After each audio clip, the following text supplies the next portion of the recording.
মাধ্যমিক 2025 সালের ইংলিশের ফাইনাল পরীক্ষার জন্য তোমাদের সাজেশন। কোন রাইটিংগুলো তোমাদের ইংলিশে আসবে 2025 সালে বা কোনগুলো আসার সম্ভাবনা সবচেয়ে বেশি রয়েছে। তোমরা যদি জানতে চাও কোনগুলো আসার সম্ভাবনা সবচেয়ে বেশি রয়েছে রাইটিংয়ের মধ্যে, তাহলে অবশ্যই কিন্তু ভিডিওটি প্রথম থেকে শেষ পর্যন্ত দেখতে থাকো যারা মাধ্যমিকের ছাত্রছাত্রী রয়েছে। এই ভিডিওতে আমি সম্পূর্ণটাই ডিসকাশন করব যে বিগত বছরগুলিতে কোন কোন রাইটিংগুলি তোমাদের ইংলিশে এসেছিল এবং 2025 সালে কোনগুলি আসার সম্ভাবনা সবচেয়ে বেশি। তোমরা প্রত্যেকেই জানো যে তোমাদের 3টি রাইটিং দেওয়া হয় এবং প্রত্যেকটা নম্বর থাকে 10, 3 10-এ 30 নম্বর তোমাদের এই জায়গাটা থাকে। 90-এর মধ্যে 30, 100 তো প্রজেক্ট তোমাদের দেওয়া হয়, তো 90-এর মধ্যে 30 নম্বর শুধুমাত্র রাইটিংয়ে। তার মানে বুঝতে পারছো যে এই পার্টটা কিন্তু বিশাল ইম্পর্টেন্ট পার্ট। এই পার্টে তোমাদেরকে অবশ্যই কিন্তু নাম্বার একটা তুলে আসতেই হবে। একটা ভালো স্কোর না তুললে কিন্তু ইংলিশের পরীক্ষাটাই খারাপ হয়ে যাবে। সুতরাং এই অংশটাকে ভালোভাবে রপ্ত যেভাবেই হোক করতে হবে। তো এখন যদি তোমাদেরকে বলে দেওয়া হয় যে কোন রাইটিংগুলো আসবে, নিশ্চয়ই তোমরা চেষ্টা করবে সেগুলোকে রপ্ত করার। তো দেখা যাক বিগত বছরে কোনগুলি এসেছিল এবং এবছর কোনটা আসতে পারে। বিগত বছর 2017 থেকে মাধ্যমিকের নতুন সিলেবাস শুরু হয় এবং 2017 সালে তোমাদের যে 3টি এসেছিল, 3টি রাইটিং আসে 1, 2, 3। তো প্রথমে যেটা ছিল সেটা হচ্ছে তোমাদের স্টোরি রাইটিং ছিল। দ্বিতীয় যেটা ছিল সেটা হচ্ছে ইনফর্মাল লেটার ছিল। আর তৃতীয় যেটি ছিল সেটা হচ্ছে প্রসেস। যদি আমরা কলম বরাবর দেখি তাহলে 1 নম্বরের ক্ষেত্রে, দেখো আমি কলম বরাবর দেখছি, 1 নম্বরের ক্ষেত্রে প্রথমের ক্ষেত্রে তাহলে 2017-তে এসেছিল স্টোরি, 2018-তে এসেছিল রিপোর্ট, 2019-এ এসেছিল স্টোরি, 2020-তে এসেছিল রিপোর্ট, 2021 সালে কোনো পরীক্ষা হয়নি, 2022 সালে এসেছিল স্টোরি, 24 সালে এসেছিল রিপোর্ট। আর 25 সালে তাহলে কি আসতে পারে ভালোভাবে কিন্তু ভেবে দেখো। প্রথম স্টোরি, তারপর রিপোর্ট, আবার স্টোরি, আবার রিপোর্ট, আবার স্টোরি, আবার রিপোর্ট।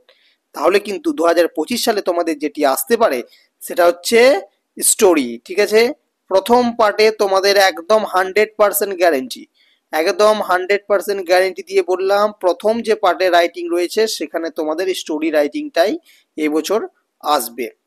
আচ্ছা, এবার হচ্ছে দ্বিতীয় পার্ট মানে 2 নম্বরটা, 2 নম্বর রাইটিং যেটা দেওয়া হয় সেটা কি আসতে পারে।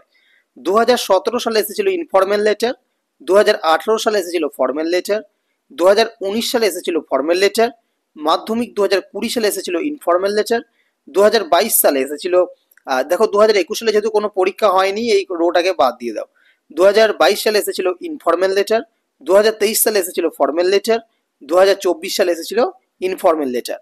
তার মানে বুঝতে পারছো এই রোটা যদি, এই কলমটা যদি ভালোভাবে দেখো তাহলে তোমরা বুঝতে পারবে যে এই জায়গাটা কিন্তু মানে রাইটিং এর সেকেন্ড পার্টটা তোমাদের লেটারের ওপর, হয় ফর্মাল নয় ইনফর্মাল। যেহেতু 2024 সালে অলরেডি ইনফর্মাল লেটার চলে এসেছে, সুতরাং 2025 সালে তোমাদের ফর্মাল লেটার আসার চান্স একদম 99%, মানে 100%ই ধরতে পারো। তাহলে দ্বিতীয় রাইটিংটা তোমাদের কি আসবে? Formal letter. প্রথমটা তোমাদের এলো স্টোরি এবং দ্বিতীয়টা ফর্মাল লেটার। ঢুকলো মাথায়? আচ্ছা, এরপরে চলে যাব আমরা রাইটিং এর তৃতীয় পার্ট। প্রথম দুটো খুব সহজভাবে সাজেশনে দেওয়া গেলেও তৃতীয়টা কিন্তু দেওয়াটা একটু কঠিন, কারণ এখানে রয়েছে অনেকগুলো রাইটিং। দেখে নাও কি কি রয়েছে। 2017 সালে যেটা এসেছে সেটা হচ্ছে প্রসেস রাইটিং। 2018 সালে এসেছে বায়োগ্রাফি রাইটিং, 2019 সালে এসেছে নোটিশ, 2020 সালে এসেছে প্যারাগ্রাফ। মাধ্যমিক 2022 এসেছে তোমাদের নোটিশ, মাধ্যমিক 23 যেটা এসেছে সেটা হচ্ছে প্যারাগ্রাফ এবং বায়োগ্রাফি, এবং 2024 এসেছে নোটিশ। এটা আমি সরিয়ে দিচ্ছি, 2024 এসেছে নোটিশ। ঠিক আছে, 2024 নোটিশ এসেছে। তাহলে এই জায়গাটা যদি তোমরা ভালোভাবে খেয়াল করো, তাহলে এই জায়গাটা দেখো, তোমরা যদি খেয়াল করো তোমরা বুঝতে পারবে যে এই জায়গাটা যে প্রথমে প্রসেস এসেছিল, তারপর বায়োগ্রাফি, তারপর নোটিশ, প্যারাগ্রাফ, মানে এই চারটে পরপর প্রসেস, বায়োগ্রাফি, নোটিশ, প্যারাগ্রাফ। তারপর আবার দেখো নোটিশ, প্যারাগ্রাফ, বায়োগ্রাফি। তাহলে এখনই দেখো এই তিনটে, তারপর এসেছে মানে 24 এসেছে নোটিশ।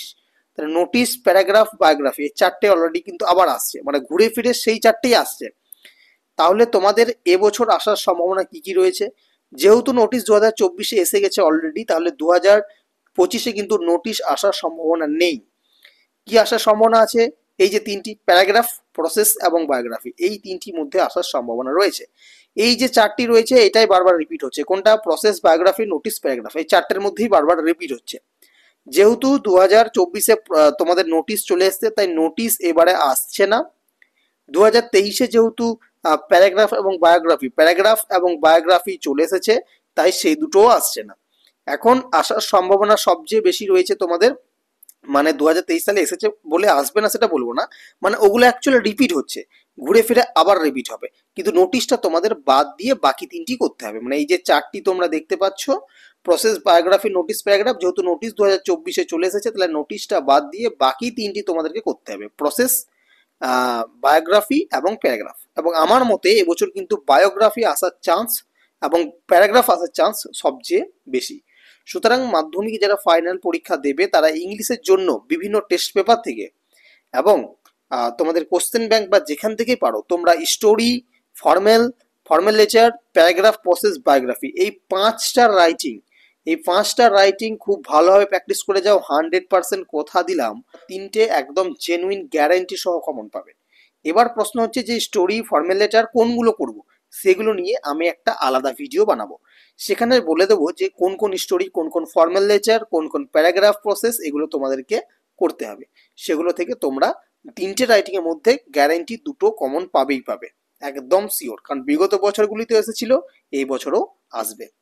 ঠিক আছে, তো ভিডিওটা ভালো লাগলে অবশ্যই একটা লাইক করবে, পারলে বন্ধুদের মধ্যে শেয়ার করবে, এবং চ্যানেলে যদি নতুন দর্শক হয়ে থাকো অবশ্যই কিন্তু সাবস্ক্রাইব করে নেবে, কারণ এই চ্যানেলটা তোমাদের মাধ্যমিক পরীক্ষার সাকসেসের জন্য অনেক অনেক হেল্প করতে চলেছে। ধন্যবাদ সকলকে সম্পূর্ণ ভিডিওটি দেখার জন্য। দেখা হচ্ছে নেক্সট ভিডিওতে।